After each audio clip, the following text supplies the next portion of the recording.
So Tim, as CIO of one of the fastest growing media companies, Quickflix, in Australia, what do you see as the major themes for the next 12 months? Well, Bridget, I think that growth is what we see in digital media, and especially with digital television. We have digital switch off happening in Australia, where all the analog signals are going to be turned off and everyone will need to move to digital TV and digital set-top boxes to receive their free-to-air. And in that process, they're also buying smart TVs. Tablets have been incredibly successful, the iPad and the Android tablets in Australia, and we're seeing a lot of people are sitting at home on the couch with the tablet, doing social media or looking at the background of a television program while they're watching the TV, and the stats on that are through the roof.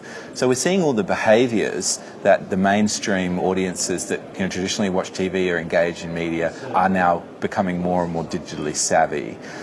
We think there's now a very distinct gap between the first movers and the people who really embraced the technology years ago, the mainstream who all have smartphones now and are getting educated, and then the classics who are all enjoying what in our product suite is our Blu-ray discs and our DVDs and don't really want to know about that digital thing. And that group's shrinking and these groups are growing very, very quickly. So we see great growth over the next 12 months. And how do you tend to drive innovation within your organisation and encourage that behaviour? I think it's got a lot to do with culture and character.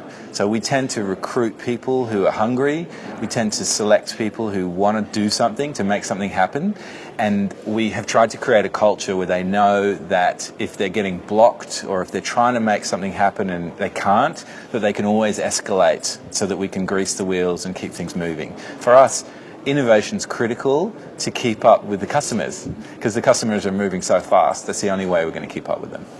And where do you attract talent from typically for these types of behaviours and skill sets? Where are you finding the people? From all different walks of life. We use a mix of direct. We go through friendly referrals. Sometimes we use recruiters. At the end of the day, you're in an interview with somebody, and within usually a minute or so, you get a sense of their character. Are they looking for an adventure? Are they trying to make something of themselves? Are they someone who can be both very bright, very driven, and yet also humble and collaborative? That's something that we look for. And we meet those people in parties, we meet them in boardrooms, we meet them everywhere. So we just keep our eyes peeled.